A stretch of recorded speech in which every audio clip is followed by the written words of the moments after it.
রাব্বুল আলামিন মহান রাব্বুল আলামিন আপনার জন্য বড় কিছু তৈরি করতেছেন। আপনার জন্য বিশাল সুসংবাদ দিতে যাচ্ছেন মহান রাব্বুল আলামিন। আপনাকে ডেভেলপ করতে চাচ্ছেন, আপনার পরিস্থিতির পরিবর্তন করতে চাচ্ছেন মহান রাব্বুল আলামিন।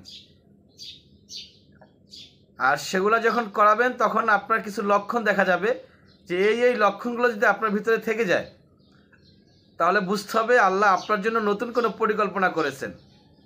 আপনাকে দিয়ে আল্লাহ পাক অনেক কিছু করাবেন এবং দুনিয়াতে এবং আখিরাতে উভয় জায়গায় আপনি সফলকাম হয়ে যাবেন। এর ভিতরে আমরা 7টি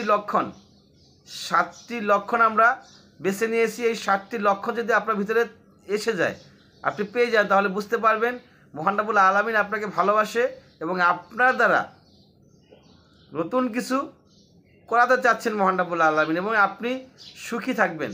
সবার চাইতে সবচেয়ে বেশি সুখী আপনাকে আল্লাহ পাক করাবেন। সেই লক্ষণগুলো আমরা আজকে জেনে নেই। নাম্বার 1 হচ্ছে ধৈর্যের পরীক্ষা। আপনাকে দিয়ে আল্লাহ পাক ধৈর্যের পরীক্ষা দেওয়াবেন। আপনার কি পরিমাণ ধৈর্য আছে, কতটুকু আপনি আল্লাহর প্রতি ভালোবাসা আছে, সেটা আপনাকে আল্লাহ পাক দেখবেন। কষ্টের মাধ্যমে, কষ্ট দিয়ে, দুঃখ দিয়ে আপনাকে সেই পরীক্ষাটা নেবেন। এখানে নবী মুহাম্মদ সাল্লাল্লাহু আলাইহি ওয়াসাল্লাম বলেছেন, যখন আল্লাহ তার বান্দার মঙ্গল চান তখন তিনি তাকে দুনিয়াতে পরীক্ষা দেন। সহিহ বুখারী শরীফের বর্ণনায় নবী মুহাম্মদ সাল্লাল্লাহু আলাইহি ওয়াসাল্লাম বলেছেন, আল্লাহ পাক তাকে পরীক্ষা দেন যাকে কি করেন, বেশি ভালোবাসেন, যার মঙ্গল চান। হযরত বিলাল রাদিয়াল্লাহু আনহু, আমরা জানি হযরত বিলাল রাদিয়াল্লাহু আনহু তিনি ইসলাম গ্রহণ করার পরে কাফেররা, জালেমরা তাকে কি পরিমাণ নির্যাতন করেছেন, অত্যাচার করেছেন, তারপর তিনি ইসলাম থেকে ফিরে যান নাই এবং তাকেই মহান রাব্বুল আলামিন ইসলামের প্রথম মুয়াজ্জিন হিসেবে নির্বাচন করেছেন। কতটা সম্মানী ব্যক্তি! তো আল্লাহ পাক চাইলে সব করতে পারেন। নাম্বার 2, অপ্রয়োজনীয় জিনিস ছেড়ে দেওয়া। যে জিনিসটা আপনার প্রয়োজন নাই সেই জিনিসগুলো আপনি ত্যাগ করেন। আমরা জানি আমাদের সমাজে অনেক লোক আছে অ্যাডিক্টেড, অনেক বিষয়ে তারা নেশাপানি করে থাকেন। সেই জিনিসগুলো প্রয়োজন নাই। অনেকের ফ্রেন্ড থাকে, অপ্রয়োজনীয় বন্ধুবান্ধব, গার্লফ্রেন্ড থাকে, সেগুলো প্রয়োজন নাই। সেই অপ্রয়োজনীয় জিনিসগুলোকে ছেড়ে দিবেন। অটোমেটিক আপনি দেখবেন যে সেগুলোকে আপনি ছেড়ে দিচ্ছেন, মানে আল্লাহ আপনাকে মাধ্যমে সেটাকে ছাড়িয়ে দেওয়াচ্ছেন। আল্লাহ বলেন, হয়তো তুমি কোনো কিছুতে পছন্দ করো, হয়তো তুমি কোনো কিছুকে পছন্দ করো, অথচ তা তোমার জন্য কল্যাণকর নয়। আল্লাহ বলেন, হয়তো তুমি কোনো কিছুকে পছন্দ করো যেটা তোমার জন্য কল্যাণকর নয়, আবার এমন কিছু জিনিস আছে যেটা অপছন্দ করো, সেটা তোমার জন্য কল্যাণকর। সূরা বাকারা আয়াত নাম্বার 216। অর্থাৎ আমাদের কোনো জিনিস আছে যেটা আমরা পছন্দ করি, কিন্তু সেটা আমার জন্য কল্যাণ না, মঙ্গল না, আমরা বুঝি না, না বুঝে পছন্দ করি। আবার কিছু আছে অপছন্দনীয় যেটা আমাদের জন্য মঙ্গলের। আপনি দেখবেন যে অনেকেই আছে নামাজের প্রতি কোনো আগ্রহ নেই, নামাজ পড়তে চায় না, তার সেটা পছন্দ না, কিন্তু সেটা কল্যাণের। আবার কেউ আছে বিড়ি সিগারেট এগুলো খুব পছন্দের, কিন্তু এটা অকল্যাণের। তো এই কাজগুলো থেকে আল্লাহ পাক সরায় নিয়ে আসবেন। যেটা কল্যাণ সেটাই করাবেন, যেটা অকল্যাণ সেটা দূরে সরায় রাখবেন। তাহলে বুঝতে হবে মহান রাব্বুল আলামিন আপনার জন্য নতুন কোনো পরিকল্পনা করেছেন। আপনাকে যে ভালোবাসেন এবং আপনাকে যে দিতে চান সেটার প্রমাণ হচ্ছে এগুলো। ধৈর্যের শক্তি বৃদ্ধি। আপনার কতটা ধৈর্য আছে, সেই ধৈর্যের যে ক্ষমতা, পাওয়ার, সেই ক্ষমতাটাকে আল্লাহ পাক বাড়িয়ে দিবেন পরীক্ষার মাধ্যমে। চেষ্টা করবেন। রাসূল সাল্লাল্লাহু আলাইহি ওয়াসাল্লাম বলেছেন, যখন কোনো মুসলমান কষ্ট, ক্লান্তি বা রোগে আক্রান্ত হয় তখন আল্লাহ তার কিছু গুনাহ মাফ করে দেন। রাসূল সাল্লাল্লাহু আলাইহি ওয়াসাল্লাম বলেছেন, কোনো ব্যক্তি মুসলমান যদি কষ্টে থাকেন, বিপদে থাকেন, তার বালা মুসিবত, রোগ হয়ে থাকে, তাহলে বুঝতে হবে আল্লাহ পাক তার কিছু গুনাহ মাফ করে দিচ্ছেন। তার মানে রোগ দিয়ে, বিপদ দিয়ে, কষ্ট দিয়ে আল্লাহ দেখতেছেন যে আমার ধৈর্য কতটুকু, আমি আল্লাহকে ভুলে গেলাম কিনা, আল্লাহকে ভালোবাসি কিনা। আমরা জানি হযরত আইয়ুব আলাইহিস সালাম, আল্লাহর একজন নবী হযরত আইয়ুব আলাইহিস সালাম, তিনি অনেক সম্পদশালী ছিলেন, শারীরিক অবস্থা অনেক ভালো ছিল, স্ট্রং ছিল।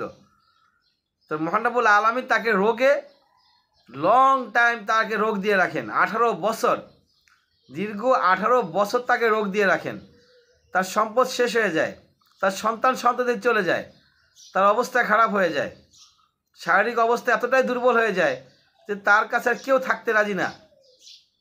তারপরেও তিনি আল্লাহকে ভুলেন নাই, আল্লাহর কাছে তিনি দোয়া চাইছেন, আল্লাহর কাছে প্রার্থনা করছেন, শেষমেশ আল্লাহ তাকে সুস্থ করেছেন 18 বছর পরে, এবং আবার পুনরায় তাকে বাদশাহী দান করেছেন। তাহলে ধৈর্য, আপনার ধৈর্য নিবে আল্লাহ পাক, আপনার পরীক্ষা নিবে রোগের মাধ্যমে, কষ্টের মাধ্যমে, বিপদে ফেলাইয়া। আপনি যদি সেই সময় নিজেকে স্ট্রং রাখতে পারেন তাহলে আপনি কামিয়াব হয়ে যাবেন, আল্লাহ পাক আপনাকে সফলতা দান করবে ইনশাআল্লাহ। ব্যর্থতা, 4 নাম্বার, ব্যর্থতার পরীক্ষা, আপনি ব্যর্থ হবেন, আপনার পরীক্ষা নেবে আল্লাহ পাক, সেই পরীক্ষা দিতে গিয়ে আপনি ব্যর্থ হবেন, তারপরে আপনি ভুলবেন না কাকে? আল্লাহকে। হযরত ইউসুফ আলাইহিস সালাম, আমরা জানি হযরত ইউসুফ আলাইহিস সালামকে তার ভাইয়েরা কুয়ায় ফেলে দিয়েছিল, কূপের ভিতরে ফেলে দিয়েছিল, সেখান থেকে আল্লাহ উঠায় নিয়ে তাকে বাদশাহী দান করেছেন। তো আপনি যদি ব্যর্থ হন, ওই ব্যর্থ হওয়ার সময় যদি আপনি আল্লাহকে ভুলে না যান, আল্লাহকে স্মরণ রাখেন যে আল্লাহ আমাকে দিবে, অবশ্যই দিবে, এখন দিচ্ছে না পরে দিবে, অবশ্যই দিবে, আল্লাহ আমাকে নিরাশ করবেন, এই যদি চিন্তা আপনার ভিতরে থাকে তাহলে অবশ্যই আপনি কামিয়াব হয়ে যাবেন ইনশাআল্লাহ। 5 নাম্বার, কিছু মানুষের সঙ্গে দূরত্ব সৃষ্টি হওয়া।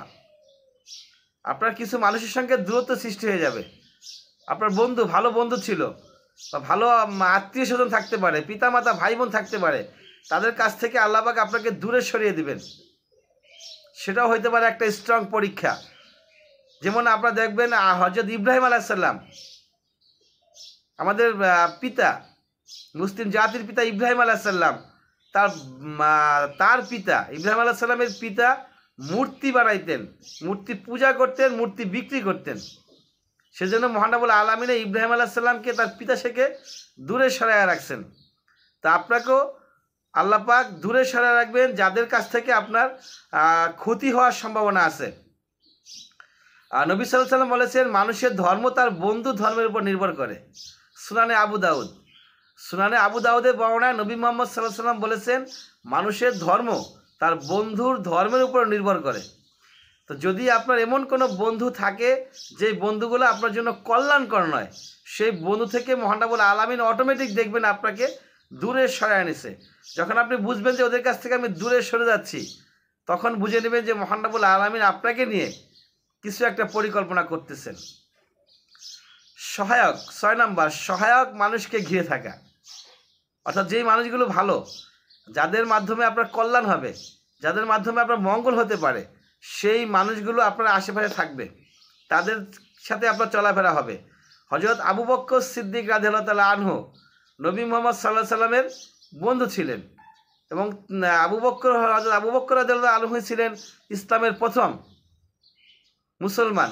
প্রথম মুসলমান হয় হযরত আবু বকর রাদিয়াল্লাহু আনহু। তিনি একজন ব্যবসায়ী ছিলেন, এবং এই ব্যবসায়ী বন্ধুর মাধ্যমেই নবী মুহাম্মদ সাল্লাল্লাহু আলাইহি সাল্লাম ইসলাম প্রচার করেন খুব সহজেই। সেজন্য যখন আপনার সহায়ক ভালো মানুষ আপনার বন্ধু হবে, তখন বুঝতে হবে আল্লাহ পাক আপনাকে নিয়ে পরিকল্পনা করতেছেন। সর্বশেষ নাম্বার, 7 নাম্বার, অতীত ছেড়ে এগিয়ে চলার তাগিদ অনুভব করা।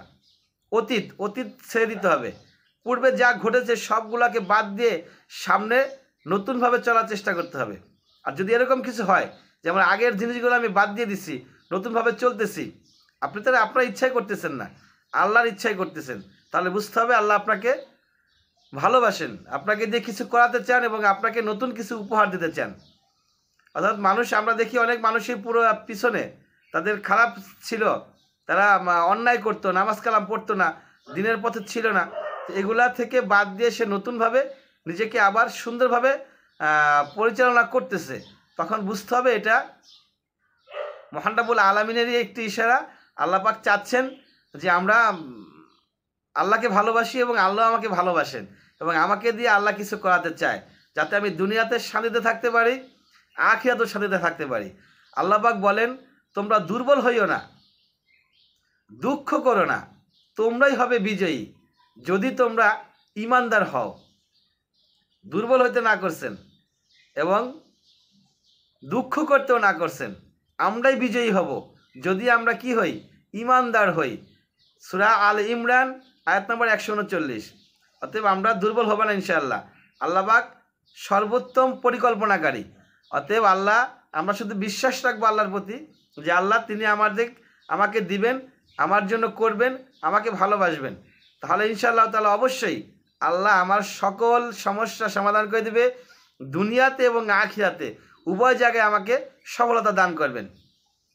শুধু একটু অপেক্ষা করতে হবে, ধৈর্য ধারণ করতে হবে, এই ব্যাস। ওয়া আখির দাওয়ানা আলহামদুলিল্লাহি রাব্বিল আলামিন।